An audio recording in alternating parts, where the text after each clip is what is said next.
Well, good evening everyone and welcome to the Chiswick Calendar General Election Debate 2017. Some of you might feel, it doesn't really feel that long since we were here 2 years ago for the General Election Debate 2015. And it's true to say that there have certainly been different responses, haven't there, to the calling of a general election. Just to take you back briefly and set the scene to the 19th of April, when Theresa May made that announcement, I would say there were sort of two responses, weren't there? In response, here in Chiswick, Bridget Osborne sprang into excited action and decided to organise a Chiswick Calendar Debate. In response, in Bristol, there was Brenda. You remember Brenda? A retired secretary, told about this announcement of the general election by my BBC colleague John Kay. And her response, and I will allow myself the West Country accent as a good Devon girl myself, was the following. You're joking. Not another one. Oh, for God's sake, I can't stand this. There is too much politics going on at the moment. You remember Brenda. Her exasperation went viral. Well, tonight we hope the fact that there is a lot of politics going on will actually be informative and thought-provoking, not least because here, of course, in our constituency, it is a very close race with only two real contenders.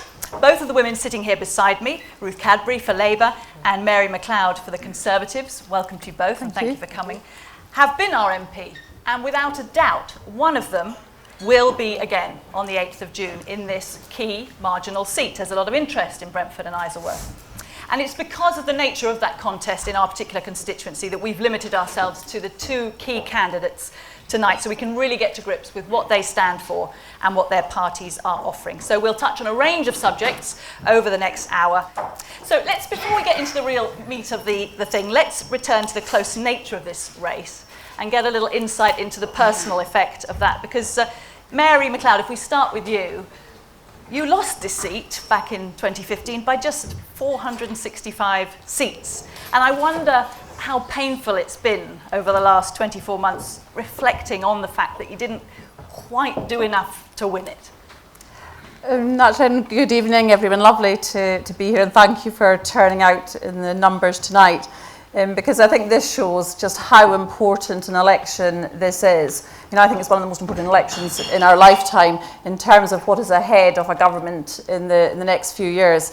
So great to see that you're all interested in everything that's going on locally and nationally in politics. Yes, no, I lost, unfortunately, by 465 votes. I will remember that number for the rest of my life. And I guess I had nightmares about it.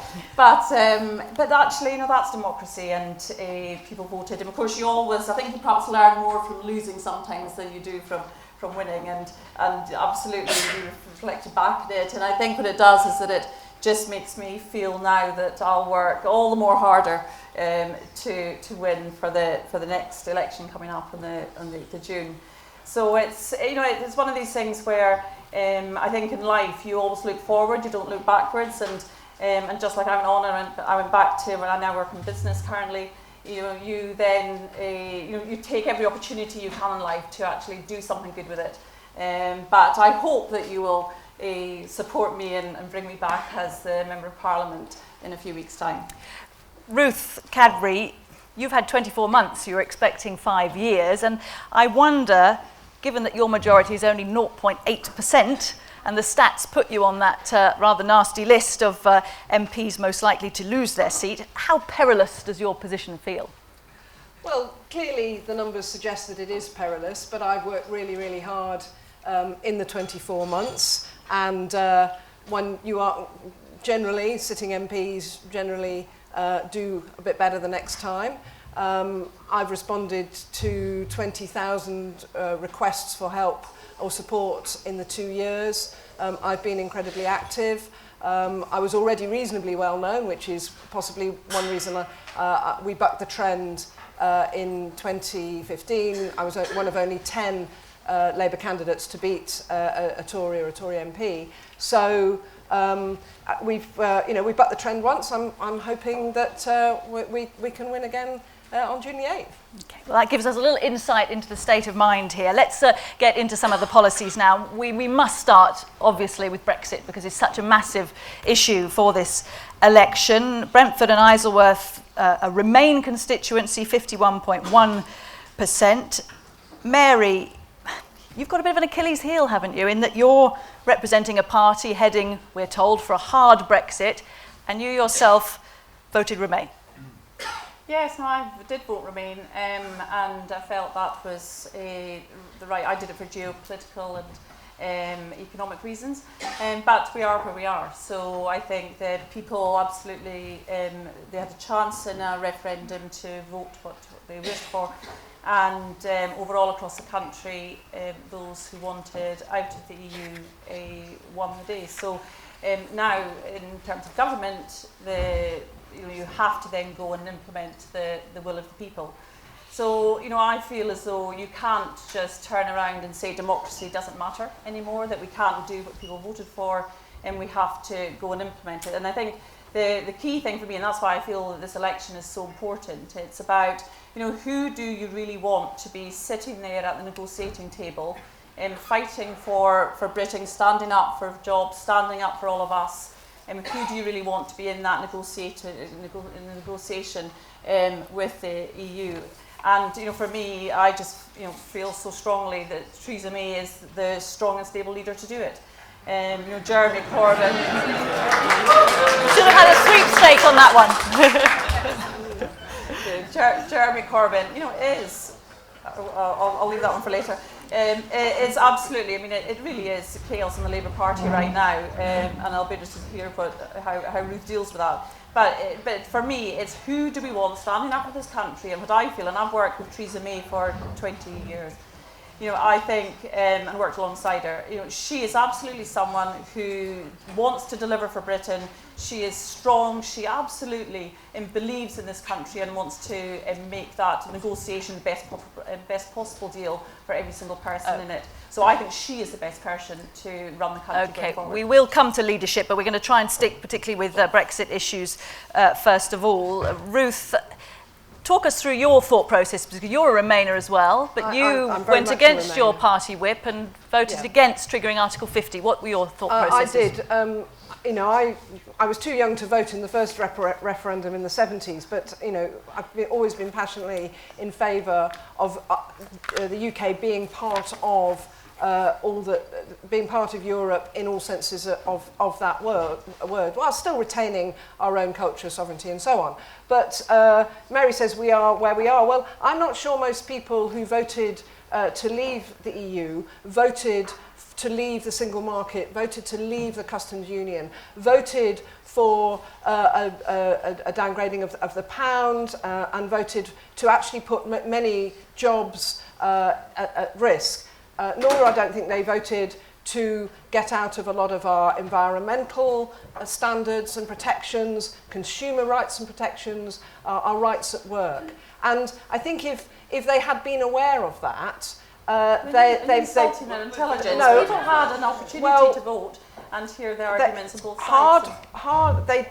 They did not vote to leave the single market and all that involves. But just to elaborate on that then, Ruth, if you're saying there is a gentler way to do it, there is more negotiation to be had, how do we achieve what Jeremy Corbyn might call a soft Brexit? Well, you start by not going into negotiations the way that Theresa May has, and insulting the intelligence of the European leaders and her counterparts in other countries, which I believe she has done. I believe we've got to put the UK economy first, and that has to be the precursor of all negotiations, and that does mean negotiating on an equal footing and understanding how to get the best deal for our key sectors. Now, we don't have a lot of manufacturing jobs here in West London, but the car industry is severely threatened by the EU. We need to understand how we can get a better deal. Personally, I'd prefer us to stay in the single market. I know that Keir Starmer is saying we should have the equivalent we should achieve as much as we can of what the single market means. But how does one do that? Because in one way, you can't have it both ways, can you? And say to Europe, we want to leave, but we want the single market stuff to say exactly how it was. Well, leaving the EU is not the same as leaving the single market. But don't you think they're going to play a bit hardball on that? Well, it's not in their interest to either. Many countries in the EU don't want the UK to leave, partly because of the impact on their own economy, but also the impact on the vision of a united Europe, because of course the EU came out of the Second World War and was designed to, and in fact has, ensured European prosperity and peace for, ever since the Second World War. Mary, let me just bring you in on the single market issue, because of course the Conservative Party have said we would... The Conservative Party have said very clearly, Theresa May has said we would come out of the single market. So what does the alternative look like? Well, I think this is all part of the negotiation, and rightly, Theresa May has said very clearly we're not going to actually lay all our cards on the table right now and say what that negotiation will be. I think what you do is, as long as you keep the principles of what you're trying to deliver, and that is, showing Britain as an open country, as an open for investment, encouraging the different sectors and creating the growth in jobs, doing those trade deals that are so important. I mean, I certainly know that Theresa May will sit there putting those, the interests of British people absolutely at the forefront, and of course the economy will be at the top of that in terms of how we maintain a stable economy as part of these negotiations. But it's not, you can't have a running commentary on a negotiation. And I know it's really frustrating for everyone, because we want to know more and we want to have a lot of that transparency. But at the same time, we have to allow, who I think is the right leader, to go out there and negotiate for us in the best way that she knows possible. I mean, I've been around the country with David Davis, sat in meetings with him as he's discussed this with businesses, charities, organisations, and heard the feedback that he has got from many organisations. And what I've found is that people around the country and organisations have really said, we have to accept this is what has happened, and we will find a way to actually make this an opportunity for us to, and you turn anything, try and turn it into an opportunity to actually deliver something good from it. So there wasn't actually, when we went out there, masses of negativity around this. It was, yes, lots of people didn't want it, but at the same time they're saying, right, we have to deal with this and create something good out of it. And certainly for me, having worked years in business, it is very much about, sometimes it's those tough times that make you even stronger. It shows you how different ways to do things. It makes you more innovative.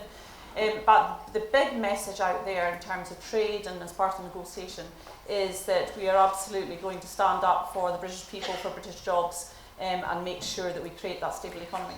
One of the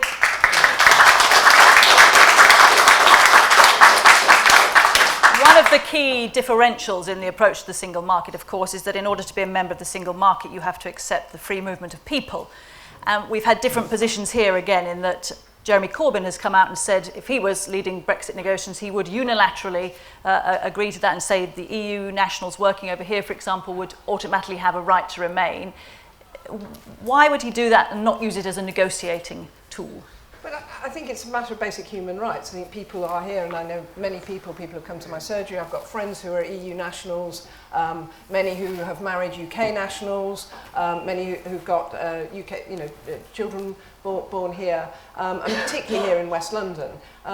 You can see absolutely why we should, as a matter of basic human rights, guarantee the rights of EU citizens who are here, the right to remain, with all the retained rights that they have now. And I don't think that isn't negotiable, nor I don't think is I think UK citizens who've chosen to live in other countries, whether for work or for retirement or for family reasons, whatever, they should be able to. I think. But that's something that the Prime Minister tried to get an early deal on. And the European leaders didn't agree to it. So it's one of these things that will absolutely be at the top of the agenda as part of these negotiations. But I think what you want to do is get a balance so that British people living in the EU can also get their rights supported, and then people who are EU citizens in this country can get the same. So you just want it to be a balanced approach. But I reckon that will be one of the first things that will be discussed as part of this negotiation, because everyone, actually, we're all human and we know fine, it's people's lives you're dealing with, and you want to make sure that they have their own personal security. Of course, according to the lead EU negotiator, the first thing on the table is, of course, money. And we won't get to any of this until we've decided how much this divorce bill is going to cost us. The EU is saying £100 billion before they'll just talk about anything else. They want to see our money up front. Ruth, how much would you be prepared to accept as a figure? Well, I mean, there are different figures being bandied about. What my understanding is that it depends on the timing was such that David Cameron had negotiated as part of the UK's position and signed off on our contribution to the next budget cycle in the EU. Having signed that off, surely there is an obligation to that. Now, remember that the EU budget isn't just expensive and probably too many bureaucrats in Brussels, and I think there is an understanding. I do accept that Brussels has become too unwieldy, too big, and too many overpaid bureaucrats. But the point is, most of the EU budget is actually on EU programmes which benefit people here in the UK, in other countries in the EU and beyond, which also then benefit the UK because they're often trading partners. So if we signed off on that budget, then we are obligated to pay it, and I don't think we should withdraw from our obligations. The people have used the analogy with the gym club. Mary, it was David Cameron who signed up to this, so we owe it to the EU to cough up. And then we're talking about an EU that never had accounts signed off, in years. So, But is Theresa May right to lead us to believe that £100 billion figure can be brought right down somehow? Well, certainly, that's one of the cards that will be on the table in terms of amount, and that is so, again, I can't say what that figure will be. That's part of the negotiation, and I'm sure Theresa May, and hopefully if she's Prime Minister, will have a number close to her chest. But I don't think that's important. What I feel this election going forward is we want the best person out there sitting around that table negotiating for each and every one of us. And for me, there is absolutely no contest. There's only two people that can win this general election, just like it's probably going to be either of us that will win locally. Nationally, it's Jeremy Corbyn or Theresa May. And for me, the person I really want to be sitting at that table, defending us and standing up for Britain and negotiating for us is none other than Theresa May. If you were to be sitting down with Theresa May and David Davies and so on in advance of this, if you were to be in that position, what would be the red lines that you would want to see them going into those negotiations with? Well, as I say, I've been in many of these discussions already, and part of this has been, up until now, there's apart from getting everything prepared in terms of each of the departments working in government and in Whitehall, getting prepared for the negotiation and the great repeal bill that will bring things back. It's very much about looking at what Britain needs and out of a large part on an economic level. But it's really getting very, very clear on what things that aren't for the Prime Minister and her team, what they will negotiate on. And that's why you have the team in place. So you already have Liam Fox there looking at trade deals around the world. You've Boris working as Foreign Secretary around the world too. And it's a team approach. I mean, it absolutely is. I mean, we have a Labour Party that like to just ignore the fact who their leader is and won't even put them on their leaflets, whereas actually I am proud. Ruth. I mean, they've had almost a year since the referendum, and of course there was no preparation done on a plan B before the referendum, and it was how many months on was it that David Davis couldn't even answer the question at the, I think it was the Brexit Select Committee, about what's going to happen to the EHIC, the health insurance cards. I mean, something as simple as that they haven't yet worked out, let alone the complex and important issues about how, you know, what's going to happen to our steel exports, our farming exports, our motor manufacturing, you know, major industries that affect tens and thousands, hundreds of thousands of jobs here. And Brexit affects people here as well. I mean, that one of the biggest affected sectors in terms of numbers of employees is the hospitality industry. The IT firms here are massively impacted. I talked to the Discovery Channel. They're really concerned about their ability to be able to broadcast on the terms they have now once we get out of the EU. And this is just a tiny, just one company in one sector. And that's what David Davis has heard about, and we don't have those discussions. We don't have the knowledge, we don't have the capacity. They ran down the civil servants who were responsible for EU links over the last 5 or 6 years. So most of them don't even know where to start. So how we didn't put down our civil service, because actually there's a lot of people who've done. I've actually been in those departments, Ruth, and I've seen the work that they do. And they absolutely. I'm not denying that there aren't very good people, but when I went to a briefing in the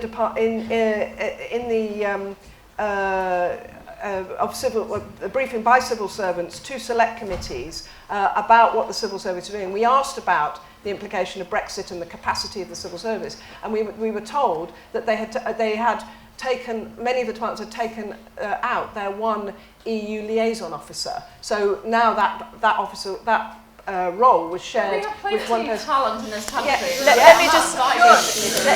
This is a discussion. Just one moment. Sorry, Ruth. Sorry.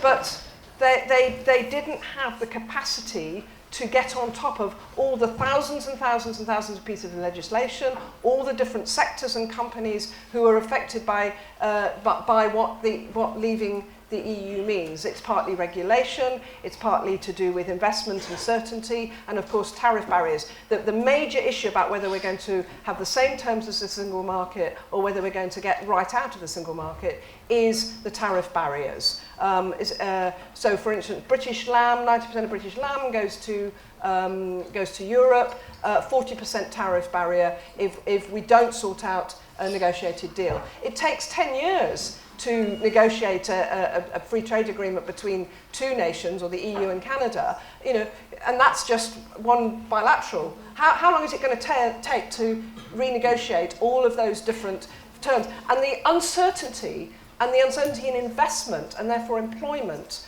of all those companies and producers in this country that are affected by that uncertainty is massive. So maybe one day in some great future we will become a great international trading nation with India and China and the US and won't have to worry so much about Europe. But we've got 10 or more years of massive uncertainty, and that is a real risk to this country. Okay.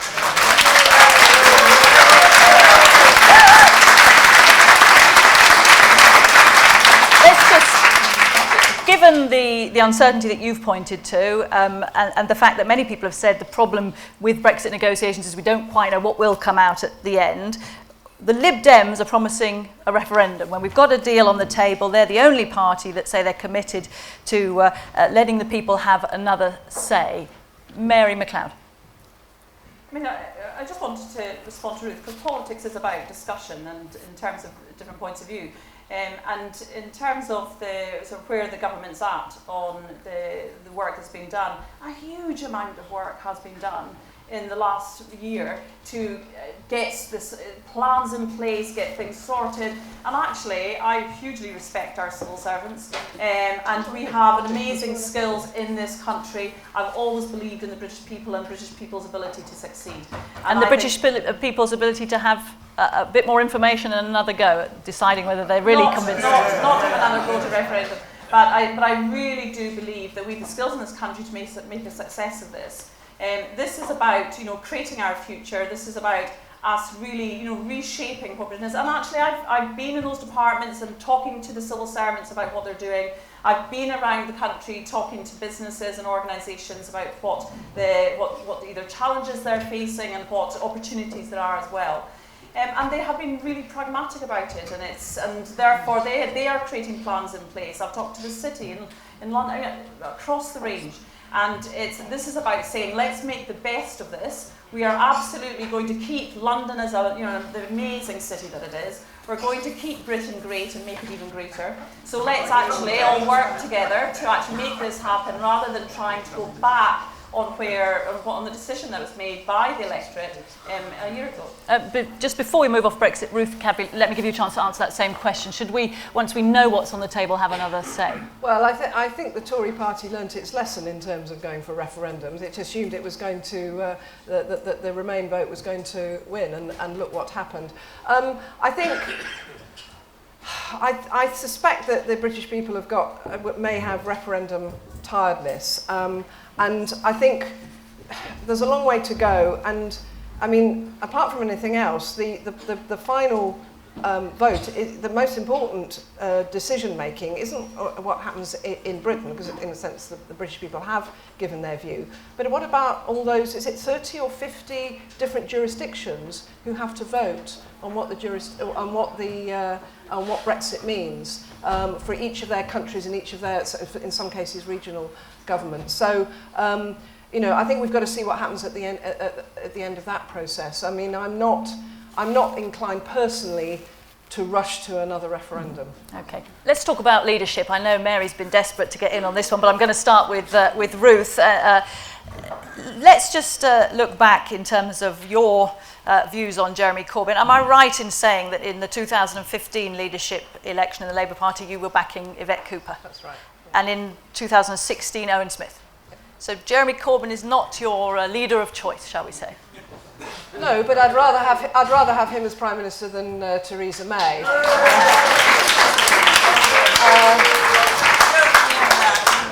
And let's get to strong and stable. They said that about the Titanic. Jeremy Corbyn today quoted as saying that even if Labour were to lose the general election, he would carry on regardless. And of course, that leading to speculation that Labour could split, talk of as many as 100 MPs reportedly plotting a breakaway party. If Labour were to lose, should Jeremy Corbyn fall on his sword? Well, didn't David Cameron say he wouldn't resign at some point, and then he very quickly did. Sounds like you quite fancy a bit of a U-turn by Jeremy Corbyn there, then. Well, I mean, my understanding is there's a bit of uncertainty about how he's phrased it today, and so who knows? I mean, as I say, it's about what. This isn't a presidential election. Theresa May and Jeremy Corbyn are not on the ballot paper, except each in their own constituencies. And to me, this is an election about values, about what the Labour Party delivered when we were in government to make life better, more equal, better public services, more housing, more affordable housing, invested in schools. And so much of what we delivered, so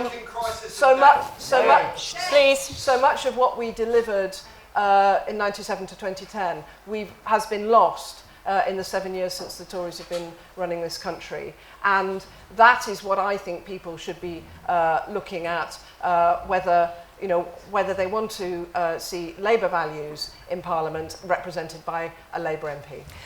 Is there not an argument that says the health of the Labour Party is in doubt, and you're seeing this split between parliamentary candidates, the parliamentary Labour Party members, and the sort of grassroots who are trying to take the party one way, and parliamentarians who are trying to take it another? Well, I don't think there is a split between the grassroots and MPs, because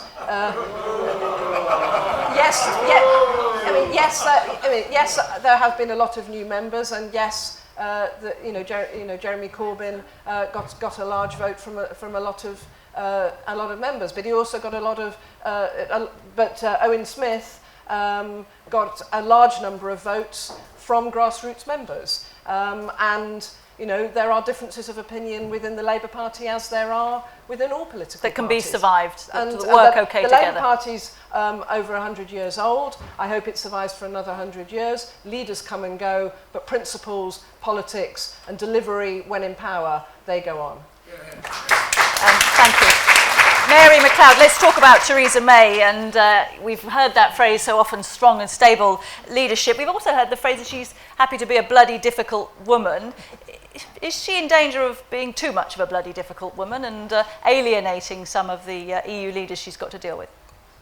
No, I mean, I want her to go out there and fight and get the best deal. So you do want someone really strong, and I think there's nothing wrong with being difficult to make that happen. You know, she is absolutely no walkover, and she will fight for this country.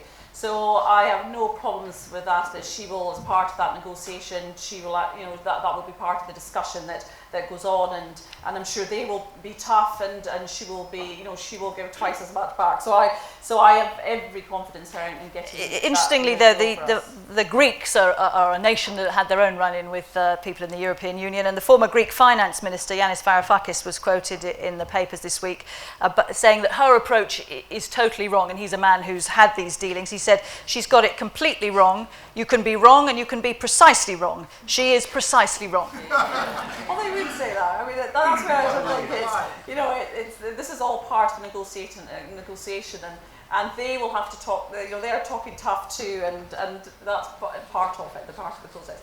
But you know, I see. I mean, this is a serious issue, because you know, this is something that's going to affect us for years and decades to come, and it's our future, it's the future of our children, it's the future of the whole community and the country. So, you know, this is a really, really important election. That's what I'm saying. I think it's one of the most important elections that we've ever had in our lifetime, and that is why. And in this election, and you know, every single vote will count in terms of how people cast that vote. And I think that's why I do say leadership is a critical part of it.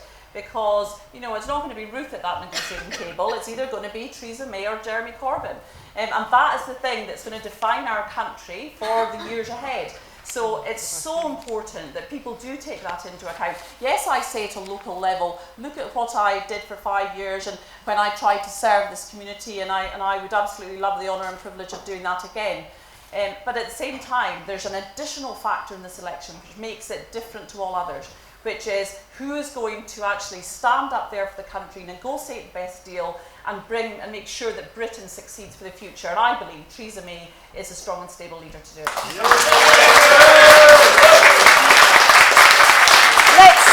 Let's move away from that. Let's talk about the NHS. And I'm going to turn to you, Ruth Cadbury, first of all, as I was going to say sitting MP, we have to call you a candidate now, of course, but there has been in this constituency, of course, in the light of potential plans for the National Health Service, there's been a lot of talk about hospitals and what's closing and what isn't under the 5-year Sustainability and Transformation Plan. Bring us up to speed on how you see things in terms of provision for healthcare in this constituency.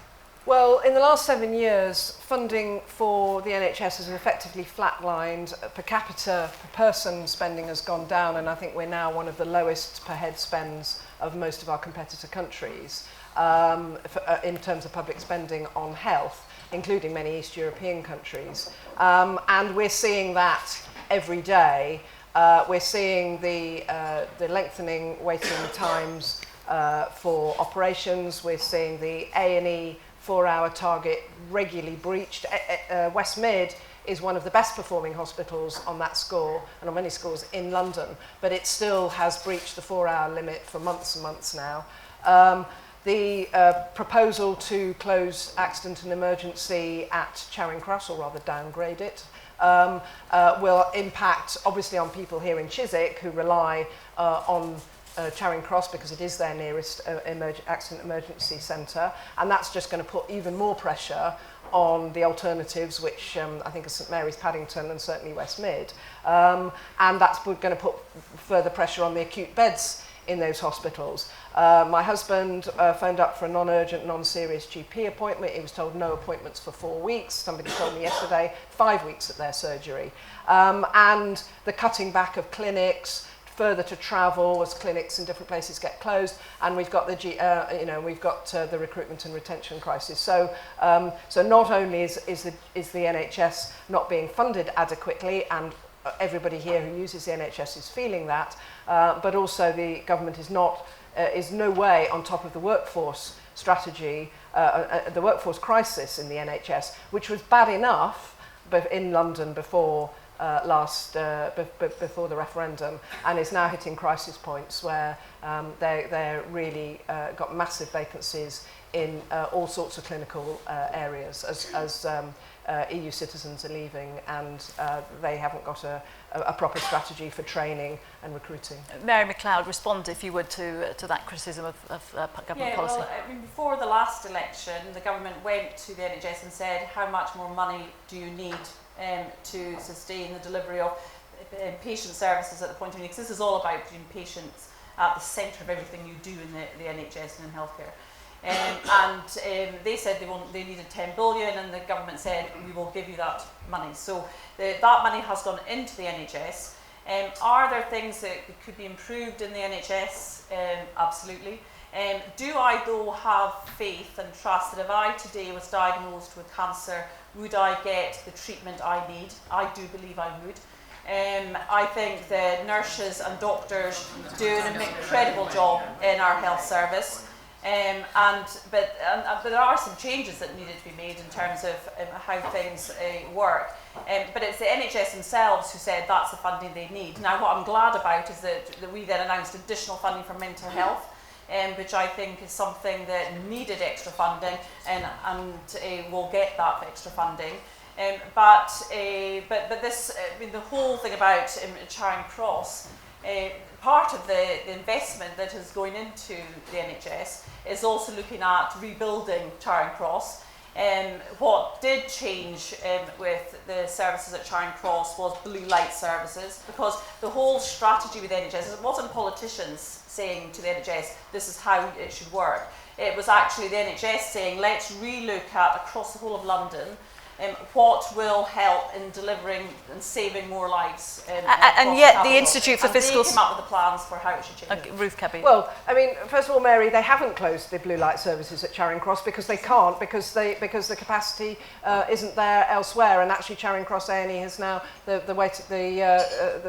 queues there have grown again. And whatever was said 2 or 3 years ago, you need to look at the NHS providers website. This isn't Labour Party propaganda. This is the NHS providers saying that there needs to be more funding. And what hadn't kicked in quite as hard as it has now is the crisis in social care, which is having a knock-on effect on the NHS. People who should be being looked after at home, early intervention, home support, because that's being pulled away because of the cuts to local government, which the government refuses to take responsibility for, and yet it's a deliberate policy. So an awful lot more pressure is being put on the NHS. So, you know, the NHS providers are talking about funding, social care, So talk us through what a Labour government would do to make that better. Well, we would fund the NHS adequately. And How much? Where would you get the money from? We've got... No, I'm not going to have a Diane Abbott moment.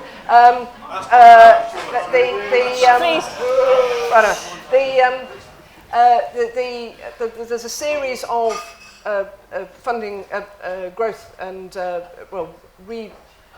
reinstigating services that have been cut commitments, funded from a number of different sources, including the reversal of the cuts to capital gains tax, to corporation tax, to VAT on additional VAT on private school fees, and so on. So, and my understanding is that all of the commitments made so far are funded, and despite Diane Abbott's problems the other day, the next day, the Guardian said no, she was right, and it is fundable. So, and yet, sorry, can I just go? Is that we will respect the NHS, we will fund it adequately. If we have a prosperous economy, which we which we're committed to, then there'll be sufficient tax income in order to fund public services adequately. We will understand what some of the causes of the problems are in the NHS and actually listen to what NHS providers and others are saying about what some of the solutions are. Because sometimes it's not about hospital, and too often it's actually, the answer isn't in hospitals,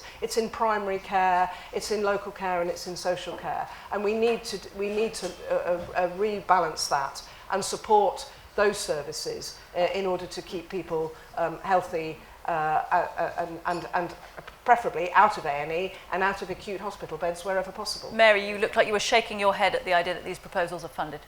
Yeah, no, absolutely. I mean, the IMS have come out just saying that they're completely uncosted or that there's a significant gap and all that. Basically, Labour have spent 13 times what they could in terms of this. There'll be a huge black hole in terms of their costings for this, and Diane Abbott and also the Shadow Education Secretary, messed up on the figures. It just shows that they haven't done their sums, and they're the ones who are trying to win an election, and they will be running those departments in 4 weeks' time if they do. So, it's crazy that those numbers haven't been sorted out. Well, in terms of social care, £2 billion was put into social care, and just recently in the last budget, £8.5 million was given to Hounslow for social care. So their extra funding has gone in, and that's is something that absolutely was needed, and it's really, really important. So the whole discussion around sort of the funding of the NHS, money is going in, has gone in, and we've responded on so many parts of the NHS budget. But so that's why I feel as though we shouldn't just keep putting down the NHS at every turn, because it's not. They do an incredible job, and I think it's where we can see changes and improvements in terms of process and organisation, then that should be done. Okay, we're going to rattle through. I want to just move on to education again. Let's start locally. Mary Macleod, we'll start with you this time. Hounslow schools, we hear, are facing a 12% funding cut under the proposed national spending review. This is the government drawing up a new funding formula which should make provision across the country more even, but the upshot seems to be that London schools in particular, and Hounslow being among them, will find that money per head is falling.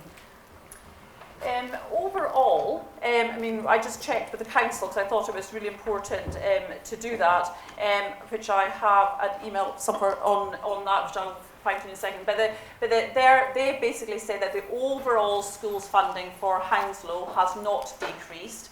What has happened is that the schools formula was felt to be very unfair, so they've done sort of a re-evaluation of that formula across the country, and have balanced out where that should be. So the overall Hounslow education budget, the education department at the council have said that they don't overall get a cut. But what is important for me was trying to make sure that we have school places for every child that needs it. As well as having really good schools. So when I was the MP for 5 years, we increased the school places by over 3,000, 4 new schools, and we got funding for Gunnersbury's sports hall to give extra, Gunnersbury School for boys, their sports hall money. So more money going into education, which really needed it, because the plans in this borough hadn't been done for the future provision for students. And that bit was, I think, a key part of, so we get school places, that is the most important thing. And the schools themselves, there's 96% now of schools in this borough are good and outstanding. And I think that, and I spent time going around all the schools when I was the MP here. Largely, I think schools is about leadership. It's about having the great head teachers, great teachers throughout that school who deliver the values and the ethos to children, create the aspirations that they can be the best they can be, and they can go on and achieve their goals and dreams. So, this is a really important part of local community and the future. Ruth Cadbury. Hounslow schools are excellent and outstanding, and I think in one of the key results are sixth best in the country, which, given the demographics in Hounslow, that's pretty good. But while the money may have grown slightly, the number of children has grown significantly. Every school in this borough is making cuts now, and that's even before the proposed national fair funding formula that Justine Greening's proposing to bring in. So as a result of both increased child numbers and combination of increased costs around pensions, national insurance, the apprenticeship levy and so on, every school is making cuts. If you add on the national funding formula, we will have a cut in Hounslow of over £200 per spend per child. Something like 240 teachers will be taken out. We were at Heathlands the other day. There will be fewer A-level options. Year 12s, first year 6 will get less contact time. Many schools are losing teaching assistants, specialist teaching, special support for vulnerable children, etc. So there is less money per child in every school in the borough, particularly in Brentford and Isleworth, and that will only get worse. Okay. I'm going to cut you off, I'm afraid, just because we've got to get through a couple more topics, and I don't want to do you short. Housing is another big issue. Ruth Cadbury, we'll start with you because, of course, you have a special interest in housing, and how are things looking in the borough? Well, yes, I was lead member for housing in Hounslow, and I'm on Labour's front bench working with John Healy's team. And the biggest issue for me in my casework and in terms of what we face day to day on the doorstep is housing. And that's everything from young people whose parents own their own home but see no hope of them ever owning their own home, families who are working on low and even medium incomes like teachers and so on, being unable to afford to rent. So, you know, owning a home for many is a distant dream. They can't even afford to rent. 3/4 of a young teacher's rent or a Heathrow worker's rent, 3/4 of their take-home pay every month goes on rent if they're renting a 2-bedroom flat in Isleworth, say. Obviously, Chiswick it'd be even higher. We have, although Hounslow is building in the process of a 5-year programme of building 3,000 new homes, of which over 250 are council houses. They're losing council houses quicker than that because of the right to buy. And of course, we're all paying through our taxes the housing benefit in order to ensure that low-paid people can afford the rent in the increase in the private sector, because there's too little social rented housing, council and housing association. What we would do is build, I think, 500,000, ensure that 500,000 new homes were built in the lifetime of the next Parliament, of which half would be truly affordable council homes. And you would scrap the right to buy? No, I wouldn't scrap the right to buy, but I'd ensure that, my preference would be that councils be allowed to use the revenues from right to buy to build new homes. When we talk about the home building programme, new council homes, the same type of home. when we look at ambitions to build a lot of homes, the Public Accounts Committee criticising the government recently for failing to deliver on its promise to alleviate the housing crisis and saying there was an ambition to build 1 million new homes between 2015 and 2020. It is unlikely to be achieved. Mary Macleod. I mean, housing is a big issue for London, and it's an affordable housing is a core part of that. It's something that I pushed the council on when I was the Member of Parliament, that every development that was approved should have some affordable housing in it. And that did not happen in every single because development. You pulled the funding. That did not happen in every single development. And then for Ruth to say that half of the new homes built should be affordable. Should be council. Okay. But is the council currently doing that? And that's where, and I don't think the council here are doing nearly enough on that. But this is about demand and supply to some extent, and I think where I think you have to do in terms of development. What we don't want in Chiswick here is lots of high-rise development. So Chiswick, I remember the very first day I came to Chiswick in 1991, when I just came down from Chiswick Park Tube and saw just what an amazing, almost like village it was. And Chiswick has managed to keep that lovely feel to it, where you've got your independent shops, you've got the high streets, where Town Green Terrace, Devonshire Road, really a lovely place to live. And so therefore what you want is to make sure that the developments and residents are listened to as part of that, and the developments suit the area it's in. There's many other parts of the borough where development has been given planning permission, nothing's happened on it. So I think there's a lot of work to be done in pushing the council to work faster and better in getting that housing sorted and get it moving. But you know, just to approach, when you say pushing the council harder and better, where do you see the responsibilities between local government and national government on this? Because as we saw from that Public Accounts Committee, the suggestion is that national government funding has not been forthcoming enough to deliver that kind of housing building programme. Yeah, money has gone into housing, but I think the bottleneck here is that developments do get planning permission, but then nothing happens on them. And the whole issues of getting things done faster, and there's some parts of this constituency where it's been, you know, over a decade before anything even happens. So, and there is huge demand there, and that's why rents are so high, etc. So, I mean, I will always push for more affordable housing. I think that is critical. We need, in every single development that we have here, is that you have the places for nurses and teachers and police officers to actually be part of the community. And that has to be part of the plans to actually, because you have to create a community in which you live in, and the services that are needed for those people. Yes, but Mary, that's the responsibility of the party in government. And your government took 6 months to come up with a white paper that did nothing to deliver truly affordable housing. The only government subsidy in housing now, for the first time in 70 or 80 years, the only government subsidy in housing now is to subsidise loans to help to buy. But round here you need to be earning 70 or 80,000 to even get into that programme. And that's not really going to help 60, 70, 80% of people who need to be able to get on the housing ladder here. Okay. We're going to turn our attention to jobs, employment and so on. We're still awaiting the formal manifestos, of course, for the key parties, but I was looking at Jeremy Corbyn's, one of the Labour Party websites, and of course his 10 pledges that he made some time ago. Pledge 1, full employment, Ruth Cadbury.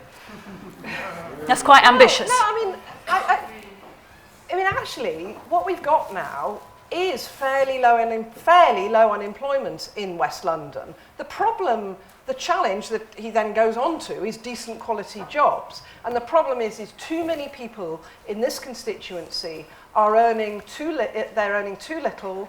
They're having their job, their security of their job, their rights at work taken away from them. We've got increasing casualisation. We've got a drive to the bottom in terms of terms and conditions and wage rates. And that is the real crime, particularly in a high employment area such as West London. And we go back to housing. Too many people can't afford to live here, but there are large numbers of job vacancies. We've got a skills crisis. I've already mentioned the workforce crisis in the NHS. We've got one in teaching. We've got one in construction. We've talked about the housing crisis. We've got a skills crisis there. We've got a whole number of workforce crises, which the current government have frankly put their heads in the sand about. Let's talk about nurses.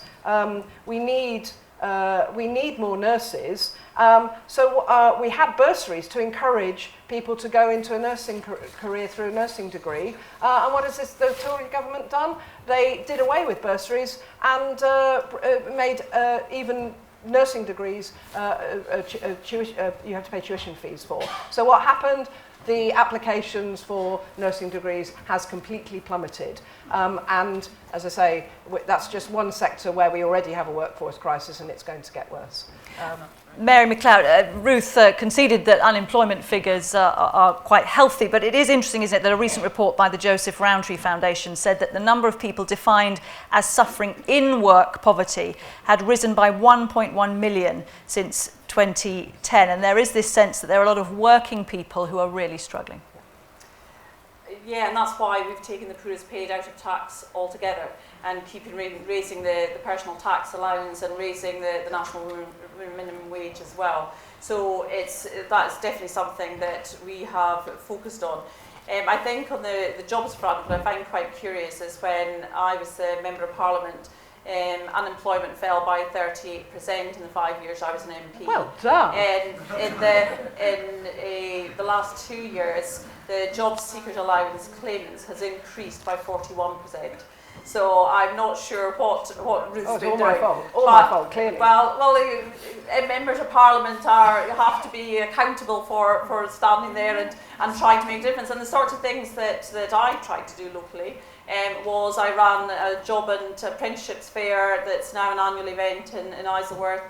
Ran workshops for women setting up their own businesses, ran apprenticeships workshops for businesses to try and encourage more apprenticeships, and we've got over 3,000 more apprentices within this area. So, there are things that an MP can absolutely do to work with the local community to try and ensure jobs. We did work on the high street to try and make sure that we save our shops on the high street. I fought hard to try and get the review of business rates locally for small businesses on the high street, because I think that's really important to a local community. So, and then working in schools in terms of getting the skills, inspiring the next generation, bringing businesses and organisations in to schools so that young people can be inspired by the world of work and be prepared for the world of work. So there's a lot a Member of Parliament can do to try and sort of stimulate that environment, to, yes, encourage young people in all the different options and variety of things that they can do now, whether it's further education, whether it's apprenticeships, or finding a job or setting up a business. Those are things you can do. And then, of course, what I would hope to do is work with the government to make a real difference locally and be a strong voice as part of that government to deliver for them. Just on the national minimum wage, also sometimes called national living wage, £7.50 if you're 25 plus. You were saying it's gone up under a Conservative government, and yet the Living Wage Foundation is saying that there is still a gap and that people aren't paid enough. They say a real living wage of £8.45 or £9.75 in London is more realistic. Well, I'm not writing the manifesto this weekend, so I can't say what the Prime Minister will do in it. But I think it's what I'm pleased about, that at least we've made that first step to increasing it. We've made the second step to increasing the personal tax allowance so that the lowest paid are taken out of tax altogether. So I think steps that are taken to make life better for the poorest paid in society is the right thing. I mean, the UK's real wage level has dropped 10% since 2007 and is equivalent to Greece. France, I think, has gone up by 10% and Germany by 13%. And I think Poland has shot through the roof in terms of the spending power of wages. So we continue to be a low wage economy, and we're going further that way. The other problem with schools is, and this is what teachers and parents and young people are telling me, is that the Michael Gove changes to the curriculum are actually meaning having less and less relevance to the world of work and employability, and are actually so difficult that about 80% of young people feel that they're not going to be able to achieve. It's not helping their self-confidence, and you hardly create well-rounded, confident workers of the future if you're destroying their self-confidence in school. And I really worry about that. That's also about how you teach. Okay. This is where I think education the teachers are saying they can't teach to that curriculum because they weren't consulted. Different ways of teaching, and I think that's where Okay. it's about. I don't want to go back to education. Let's just come. We're winding up, but near the end now. Heathrow is going to be a big one, isn't it? Lots of people concerned about noise, about air pollution. Some people might feel it's great. They might work at Heathrow and feel it's a great thing for the economy here in West London.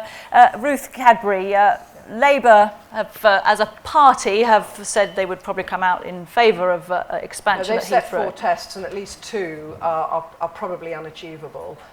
One in terms of air quality and the impact on the environment, and the other is on the impact in the UK as a whole, because of the sheer cost of... So you feel if there were a Labour government, Heathrow would not see any expansion? Well, it would not pass all 4 tests. What does that mean in practical terms? Then it probably wouldn't be deliverable. And interestingly, I mean, we've been pushing, myself, Andy Slaughter, Rupa Huck have been pushing the government on regular occasions in the 2 years since 2015 on the implications of the expansion of Heathrow. Can I just say, first of all, I'm very much, like the slogan is very much better, not bigger. It is our major employer. It will remain so. It's a major driver to the local economy and always should be and always will be Britain's Britain's best and biggest airport, but it shouldn't be any bigger. And because of the quid pro quo, the impact on the local area is just unsustainable in terms of noise and traffic congestion, pollution and so on, and the safety risk. So sorry, I've lost my train of thought. What I've been doing is calling the government to account, and interestingly, ministers, I don't know whether they shifted their stance very slightly, but I'm now hearing Heathrow will go ahead if, whereas earlier they were saying Heathrow will go, runway 3 will go ahead if, and instead of saying runway 3 maybe will go Mary ahead. Macleod To me that's a subtle change, possibly as a result of the pressure both from opposition and with community groups. I helped start the Brentford and Hounslow Stop Heathrow Expansion Group, and I've been working closely with the Chiswick No Third Runway Group, both fantastic groups, but we have to keep putting the pressure on as communities and as politicians, and I hope that the work we've been doing, and I've been doing it for 15 years, will start to actually hit home. Mary Macleod, this is a funny one for you, because I imagine you agree with a lot of what Ruth Cadbury has just said. Your problem is that your party is backing expansion at Heathrow. Well, actually, probably weirdly, Ruth and I have quite similar views on this, but I must say, I must give credit to the better, not bigger Heathrow, to Barbara Reid, who was a councillor for 32 years. Should have patented it, you might have made some money. But Heathrow here, yes, it's good to have Heathrow here for the jobs and the infrastructure that it brings. But I was very much of the view that I would listen to local residents on it, and local residents were saying to me they didn't want further expansion. What I would really do, though, is the current consultation is out right now. So please do respond to it by, I think it's 25th of May is the date for going back to give your views. The more local people that respond to these consultations, it really does make a difference. So please do it and encourage lots of other people to do it as well, so that these views are heard from the local community. But my view is that right now, so I would have voted against expansion. I was very much of the mind that I was happy for Gatwick to expand. I wanted regional expansion because I think people, you want jobs in Birmingham, Manchester, Newcastle, Glasgow. You also want to, more people want to fly point to point these days. So, there's lots of reasons why not to expand Heathrow. And I really don't think some of the issues on whether it's air quality, whether it's transport, the congestion, have really been taken fully into account. So the more that I think we put, and again, this is where parties and local residents need to work together as part of this, and present that case and putting some really stringent conditions in that are legally binding, so that that will make the decision about whether it goes ahead. Thank you very much, everybody. I think thanks to Ruth Cadbury and Mary Macleod.